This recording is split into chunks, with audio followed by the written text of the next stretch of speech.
Good morning students. आज हम हमारा नेक्स्ट टॉपिक स्टार्ट करते हैं, conservative and non conservative forces. First of all, conservative forces. Conservative forces को क्या होते हैं? What do you mean by conservative forces? A force is said to be conservative if work done by this force in displacing a particle from one point to another point is independent of the path followed by the particle and depends on the initial and final position। मतलब क्या हुआ इसका कि भाई कोई भी force है ना, वो कंजर्वेटिव कब होगा? जब वो फोर्स जो काम कर रहा है किसी भी बॉडी को डिस्प्लेस करने का एक पॉइंट से दूसरी पॉइंट पे, वो जो वर्क डन है वो इंडिपेंडेंट होता है पाथ के, लेकिन इनिशियल और फाइनल पोजीशन के ऊपर डिपेंड करता है। सपोज करो मैंने यहाँ पर दो चार्ज पार्टिकल रखे Q1 और Q2। अब क्या होता है, इसकी इनिशियल और फाइनल पोजीशन क्या है? मतलब सपोज करो मैंने चार्ज पार्टिकल Q1 से Q2 तक शिफ्ट कर दिया, B पॉइंट तक, A से B तक शिफ्ट कर दिया, तो इसकी इनिशियल और फाइनल पोजीशन के ऊपर डिपेंड करेगा वर्क डन। ठीक है, तो इसमें क्या है कि कौन से पाथ से चार्ज पार्टिकल मूव कर रहा है उसके ऊपर डिपेंड नहीं कर रहा है ना। ये दूसरा एग्जांपल लेते हैं, जैसे आपने पोटेंशियल एनर्जी का किया था, ग्रेविटेशनल पोटेंशियल एनर्जी की बात करती हूँ, अमाउंट ऑफ वर्क डन ही होता है एनर्जी। कोई पार्टिकल यहाँ से यहाँ यहाँ यहाँ यहाँ यहाँ तक गया, ठीक है, तो इस और इसके बीच की हाइट कितनी है? h। तो इसके अंदर ग्रेविटेशनल पोटेंशियल एनर्जी जब हम लेते हैं क्या लेते हैं? mgh। ये तो नहीं लेते h1, ये है मान लो h2, h3, h4, h5। भाई पहले mgh1 फाइंड करेंगे, फिर mgh2 फाइंड करेंगे, फिर mgh3, फिर mgh4, फिर mgh5, फिर उस सबको ऐड करेंगे। ऐसा तो पॉसिबल नहीं है ना, है ना। तो क्योंकि ये वाला फैक्टर तो ख़त्म ही हो जाएगा, तो यानी वो सिर्फ किसके ऊपर डिपेंड कर रहा है? इनिशियल और फाइनल के ऊपर। तो यहाँ पर ग्रेविटेशनल पोटेंशियल एनर्जी के लिए जो फोर्स यूज़ हुआ, ग्रेविटेशनल फोर्स, वो क्या हुआ? कंजर्वेटिव फोर्स हुआ। वो क्या हुआ? कंजर्वेटिव फोर्स हुआ। तो कंजर्वेटिव फोर्स क्या है? A force is said to be conservative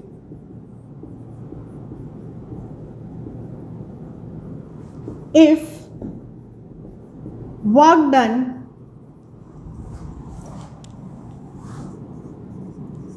by this force in displacing a particle from one point to another point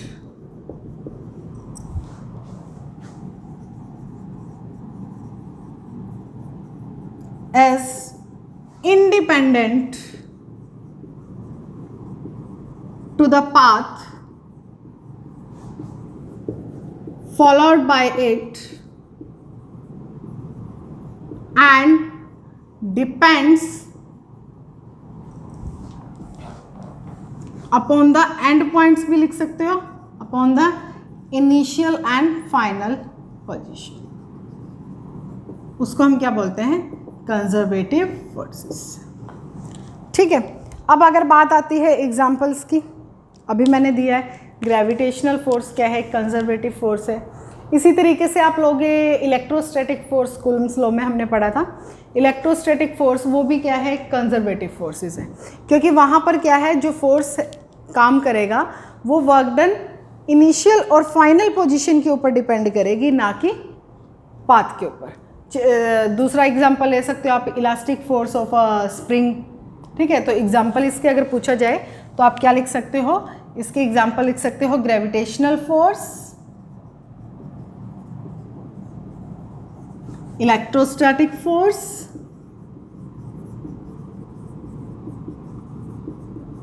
या फिर elastic force of spring.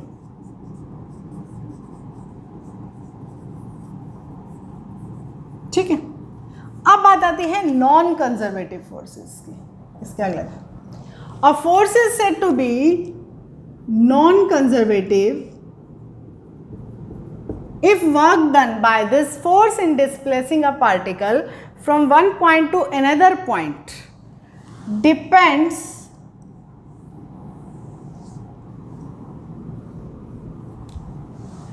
Depends on the path followed by it. यानी अब क्या है, जो force काम कर रहा है और वो सॉरी वो वर्क डन है वो पाथ के ऊपर डिपेंड कर रहा है, तो उसको हम क्या कहेंगे, उसको हम कहेंगे नॉन कंजर्वेटिव फोर्सेस। क्लियर है? उसको हम क्या कहेंगे, non conservative forces. Example, frictional force path के ऊपर डिपेंड करता है, स्मूथ है, रफ है, क्या है, उसके ऊपर डिपेंड करता है, तो आप फ्रिक्शनल फोर्स को कह सकते हो क्या है, वो नॉन कंजर्वेटिव फोर्स है। और विस्कस फोर्स को कह सकते हो, या विस्कोसिटी बोल देती हूँ मैं प्रॉपर्टी की टर्म्स में, विस्कोसिटी भी क्या है, नॉन कंजर्वेटिव फोर्स का एग्जाम्पल है। ठीक है, अब इसमें एक क्वेश्चन आ जाता है कई बार कि प्रूव करो work done by conservative force, ध्यान से सुनना, work done by conservative force along any closed path is always zero. यानी अगर आप कोई क्लोज पाथ लेते हो और वहाँ पर कौन सा फोर्स अप्लाई हो रहा है, कंजर्वेटिव, तो वहाँ पे वर्क डन कितना होगा, ज़ीरो। ये हमें प्रूव करना है, नोट करें।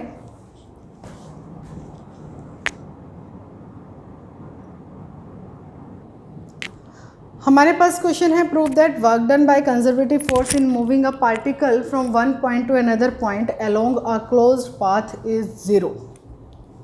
ठीक है, तो हमारे पास दो केस बनते हैं इसमें। देखो, सबसे पहले हमने किया, suppose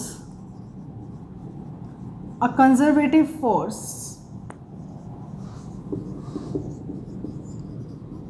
F in moving a particle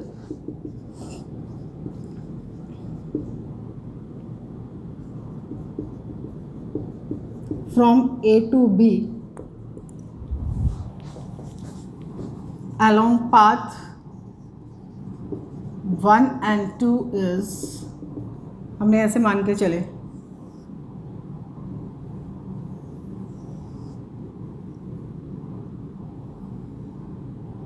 ठीक है, ये पाथ फर्स्ट है, ये पॉइंट ए है, ये बी है। एक पार्टिकल तो ऐसे गया ए टू बी, ठीक है, एक पाथ तो ये बन गया, एक पाथ है, ये दो पाथ ले लिए हमने, ये है पाथ फर्स्ट, ये है पाथ सेकंड। तो इसमें क्या होगा, दोनों सेम पाथ है, दोनों के इनिशियल फाइनल पोजीशन सेम है, डायरेक्शन भी सेम है मूव करने की, डिस्प्लेसमेंट फोर्स दोनों सेम डायरेक्शन में, तो वर्क डन क्या होगा, सेम होगा। यानी work done A to B along path first is equal to work done A to B along path second, दोनों इक्वल आएंगे। लेकिन अब हम मान के चलते हैं, suppose conservative force F in moving a particle from A to B is, ये पाथ ए है, फर्स्ट है ए टू बी, फिर है बी टू ए, ये है पाथ सेकंड, दोनों में डायरेक्शन क्या है, अपोजिट है। तो यहाँ पर क्या होगा, work done A B along path first is equal to minus of work done B A along path second. अरे भाई, दोनों की क्या होगी, डायरेक्शन अपोजिट होगी, उसको इधर लेके आएंगे तो क्या होगा, net work W A B plus W B A is equal to zero. तो यही तो प्रूव करना था हमने कि prove that work done by conservative force along a closed path is zero. ठीक है, छोटा सा 2 नंबर का क्वेश्चन बन सकता है। अब हम करते हैं law of conservation of mechanical energy. Mechanical energy आपको बताई थी, that is the combination of kinetic energy and potential energy. ठीक है, और कंजर्वेशन ऑफ एनर्जी करेंगे अभी हम, और फिर प्रूव करके दिखाएंगे कि मैकेनिकल एनर्जी कैसे कंजर्व रहती है। तो अब आते हैं हमारे पास next question, law of conservation of mechanical energy. या तो अपनी वही कर लेते हैं 9th वाली definition, energy can neither be created nor be destroyed but it can be transferred from one form to another form, है ना। या फिर if conservative forces acting on a body, या फिर आप ये भी लिख सकते हो, if work is done by the conservative force in an object, then total mechanical energy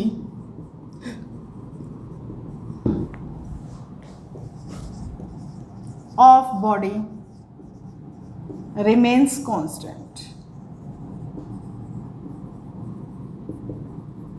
That means kinetic energy plus potential energy is constant. दोनों क्या रहेंगे? कांस्टेंट रहेंगी, काइनेटिक एनर्जी और पोटेंशियल एनर्जी. ठीक है, अब बात आती है प्रूव करने की. इसको हम प्रूव कैसे करेंगे? देखो, इसके लिए हमने क्या किया, एक ऑब्जेक्ट कंसीडर कर लिया किसी हाइट पर. ठीक है, मैंने क्या किया, ये हमने ग्राउंड लेवल कंसीडर किया, सरफेस ऑफ द अर्थ मान सकते हो. पहले बॉल यहाँ पर है, फिर यहाँ पर है बॉल, फिर बॉल हाईएस्ट पॉइंट यहाँ पर है.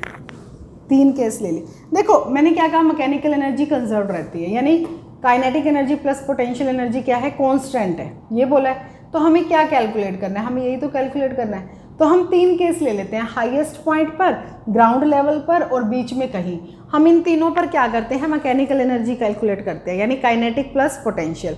फिर चेक करते हैं कि क्या हर केस में सेम आई है, कांस्टेंट आई है.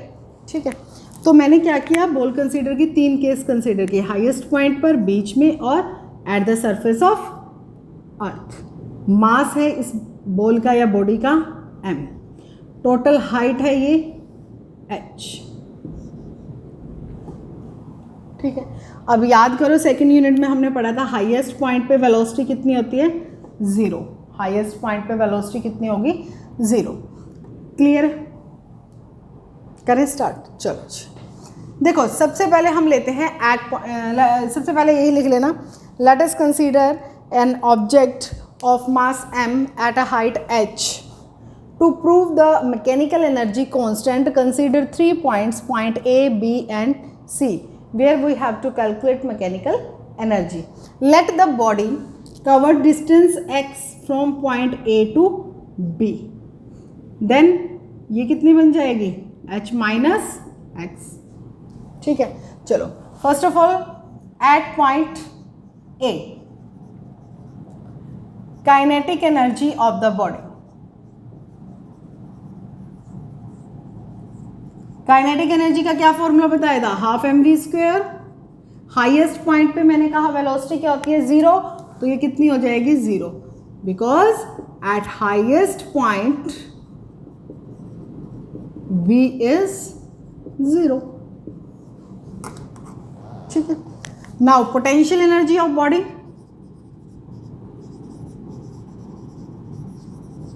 mgh, मास इसमें भी m है, ग्रेविटी g एक्ट करेगी, हाइट h है ये. तो मैकेनिकल एनर्जी कितनी आ गई, total mechanical energy of body is equal to kinetic energy plus potential energy. That means 0 plus mgh. तो टोटल कितनी बनी, mgh. Now at point B. अब बात आती है बी पॉइंट पर. बी पॉइंट पर सबसे पहले पोटेंशियल एनर्जी कैलकुलेट कर लो.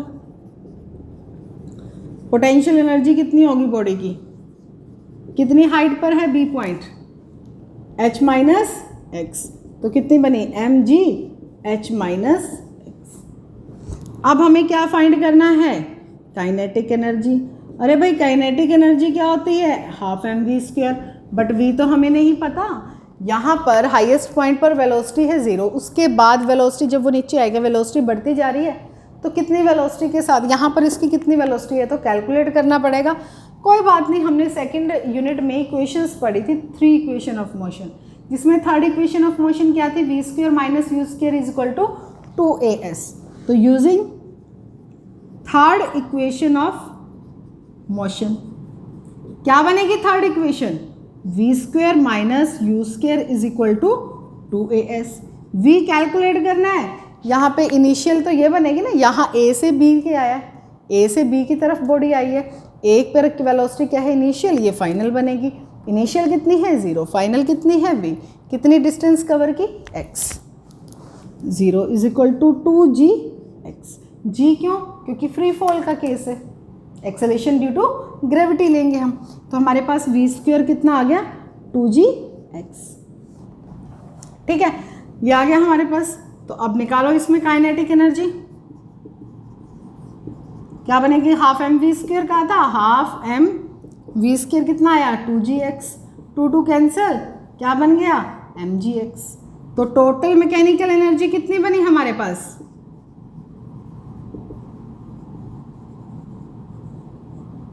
टोटल मैकेनिकल एनर्जी बनी kinetic plus potential, that means mgx plus mgh minus x।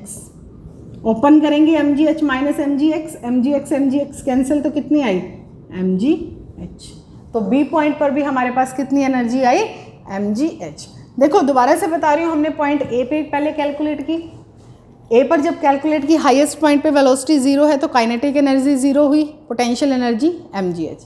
फिर हमें बी पॉइंट पर कैलकुलेट करनी है, ए से जब बी पे आई हमने माना x डिस्टेंस उसने कवर की है, तो ये वाली हाइट कितनी बची h माइनस एक्स। तो इसकी जब पोटेंशियल एनर्जी फाइंड करेंगे mgh, h हाइट लेनी है ये वाली, बच्चे यहाँ पे क्या गड़बड़ कर जाते हैं x ले लेते हैं, यहाँ पर mgh जो है वो कितनी हाइट पर है ऑब्जेक्ट वो होता है ना, ये थोड़ी होता है कितनी डिस्टेंस कवर की, तो कितना आएगा mgh माइनस x। अब हमें यहाँ पे वेलोसिटी फाइंड करनी है, इनिशियल वेलोसिटी 0 है, डिस्टेंस x कवर की है, third equation of motion use की तो कितनी आई हमारे पास 2gx। तो टोटल काइनेटिक एनर्जी हमारे पास क्या बन गई mgh। दो पॉइंट पे तो क्लियर हो गया, ए पॉइंट पर कितनी आई mgh, बी पॉइंट पर कितनी आई mgh। अब बात आती है सी पॉइंट की, सी पॉइंट पर कितनी आएगी, देखते हैं सी पॉइंट पर कितनी आती है हमारे पास। एट पॉइंट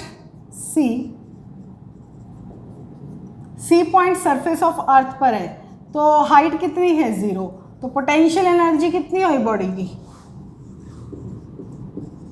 mgh होती है, सरफेस ऑफ अर्थ पर mgh यानी h कितना है 0, तो कितनी हुई 0। काइनेटिक एनर्जी कितनी बनेगी इसकी, वही हाफ एम वी स्क्वायर, फिर v निकालना पड़ेगा using third equation of motion.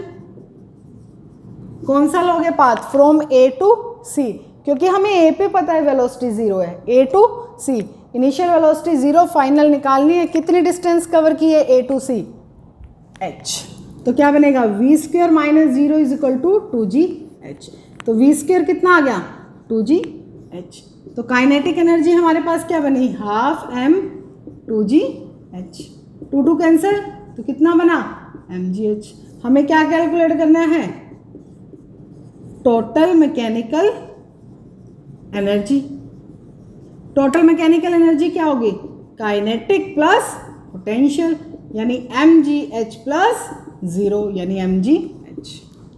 तो हमने क्या देखा, mechanical energy at point A is equal to mechanical energy at point B is equal to mechanical energy at point C, which prove the law of conservation of energy. ठीक है, तो हमने यही देखा है कि मैकेनिकल एनर्जी क्या रहेगी, कंजर्व्ड रहेगी। इज इट क्लियर, नोट करेंगे। अब बात आती है पावर, नेक्स्ट टॉपिक है हमारा power. What do you mean by power, rate of doing work. Power क्या होती है, रेट ऑफ डूइंग वर्क। तो हम कह सकते हैं इट इज डिफाइंड एज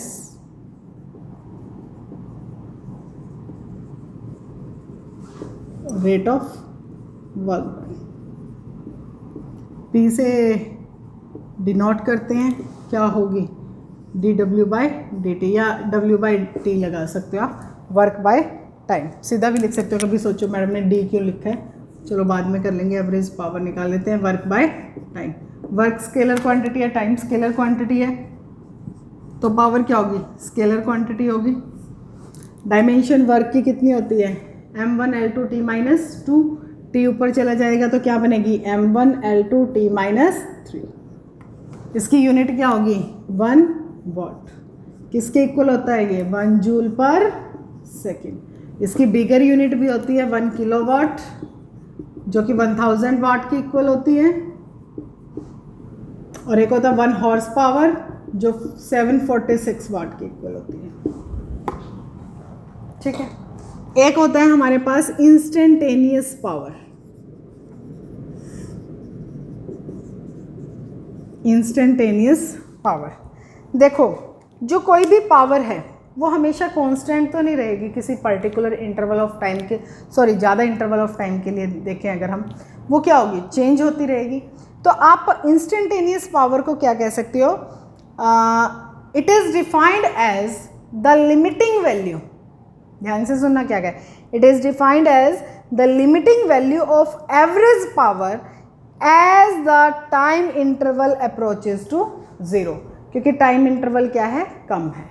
ठीक है, तो इसको हम क्या कहेंगे, पहले डेफिनेशन लिख लेते हैं। It is defined as the limiting value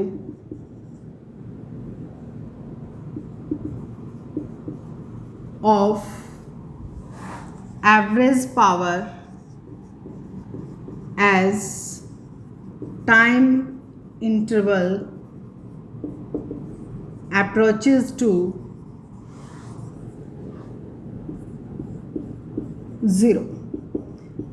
short form में बताऊं, for a small interval of time जो भी पावर होगी उसको हम क्या कहेंगे, instant of time. At a particular instant of time जो पावर होगी उसको क्या कहेंगे, इंस्टेंटेनियस पावर। सिंपल सी बात है। ठीक है, यानी अगर यहाँ पे आपको लिखना है इंस्टेंटेनियस पावर को, तो आप क्या कहोगे, limit delta t approaches to zero delta डब्ल्यू बाई डेल्टा, यानी इसको हम क्या लिख सकते हैं, डी डब्ल्यू बाई डी टी। ठीक है, क्लियर है। अब क्वेश्चन आपके पास एक और बन सकता है, ड्राइव एन एक्सप्रेशन या drive the relation between power and velocity. Power और वेलोसिटी के बीच में आपको क्या करना है, रिलेशन ड्राइव करना है। पहले ये नोट करें,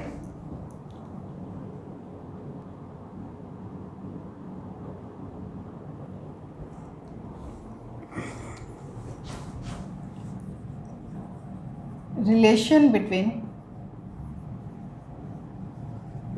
power and velocity। देखो सबसे पहले हम वर्क डन फाइंड कर लेते हैं। The work done by force F for small displacement dr is क्या होगा, F डॉट डी आर। और अभी हमने इंस्टेंटेनियस पावर की है,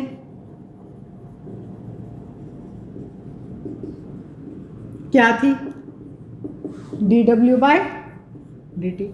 डब्ल्यू की वैल्यू पुट करो, F dot D R. Suppose करो पॉजिटिव वर्क डन है, दोनों सेम डायरेक्शन में है, थीटा जीरो है, कोस जीरो कितना हो जाएगा 1। फोर्स कांस्टेंट है उसको ले लेंगे बाहर, या फिर सीधा ही डॉट प्रोडक्ट में ही करते हैं, फोर्स ले लिया बाहर तो अंदर क्या बचा, d r by d t. ये क्या होता है, rate of change of displacement velocity. तो पावर कितना हुआ, f dot v. Force vector quantity है, वेलोसिटी वेक्टर क्वांटिटी है, लेकिन दोनों का क्या है, डॉट प्रोडक्ट। और याद हो डॉट प्रोडक्ट को हम स्केलर प्रोडक्ट भी कहते हैं, क्योंकि उनका रिजल्ट कहता है स्केलर क्वांटिटी, और यहाँ पर पावर क्या है, स्केलर क्वांटिटी ही है। तो एक तरह से ये भी पता चल गया हमें पावर क्या बनेगी, स्केलर क्वांटिटी। क्लियर है। अच्छा एक क्वेश्चन और छोटा सा है, वो कहते हैं 1 किलोवाट आवर को जूल में कन्वर्ट करो। 1 किलोवाट का मतलब है 1000 वाट, 1 आवर का मतलब है 1 घंटे का मतलब है 3600 सेकेंड। तो क्या बनाइए, 3 और 2 5 वाट सेकेंड। और देखो पावर क्या थी, वर्क बाय टाइम, तो वर्क क्या होगा, पावर इनटू टाइम। पावर की यूनिट वाट है, टाइम की सेकंड है, और वर्क की जूल है, तो 1 जूल को हम 1 वाट सेकंड भी बोल सकते हैं। तो ये क्या हो गया, जूल। तो 36 इंटू 10⁵ जूल, या फिर इसको लिख सकते हो 3.6 इंटू 10⁶ जूल। ठीक है, तो ये भी आप इसको लिख सकते हैं। क्लियर है। इसके बाद हमारे पास बड़ा ही इंपॉर्टेंट टॉपिक है 4th यूनिट में से। अगर 5 नंबर का क्वेश्चन आता है तो मैं कहती हूँ कॉलिजन में से ही आएगा जो ये टॉपिक है। नेक्स्ट वीडियो में करेंगे, बट थोड़ा सा बता देती हूँ। कॉलिजन टकराव, टकराना यानी 2 बॉडी टकरा रही है तो क्या होगा। देखो अलग अलग तरीके से टकराएंगे, एक तो ये सीधा ही चल रहे हैं और टकरा रहे हैं, एक 2 डायमेंशनली। तो आपके सिलेबस में दोनों हैं, elastic collision in 1 dimension, elastic collision in 2 dimension, in elastic collision in 1 dimension, in elastic collision in 2 dimension. तो नेक्स्ट वीडियो में हम कोलिजन्स पढ़ेंगे, उसमें हम बताएंगे कि किस में मोमेंटम कंजर्व रहता है या सब में रहता है, या एनर्जी किस में कंजर्व रहती है, या किस कोलिजन में एनर्जी का लॉस होता है। जब दो बॉडी टकराएंगी तो मतलब आप ये देखोगे कि उस कितनी वेलोसिटी आएगी, या वेलोसिटी एक्सचेंज होगी या नहीं होगी। आमने सामने की टक्कर होगी तब चोट ज़्यादा लगेगी, या पैरेलल जा रहे हैं टकरा जाएंगे फिर चोट ज़्यादा लगेगी। वैसे तो रिलेटिव वेलोसिटी में भी पढ़ा था हमने कि वेलोसिटी ऐड हो जाती है, लेकिन यहाँ पर थोड़ा वेलोसिटी कैसे एक्सचेंज होगी वो भी पढ़ेंगे। ठीक है, तो नेक्स्ट वीडियो में करेंगे। अभी तक इतना ही, और लास्ट टॉपिक होगा आपका कोलिजन्स। तो उसके बाद आपकी 4th यूनिट हो जाएगी ख़त्म, उसके बाद हम उसकी असाइनमेंट करेंगे, देन नेक्स्ट यूनिट स्टार्ट करेंगे। थैंक यू बेटा।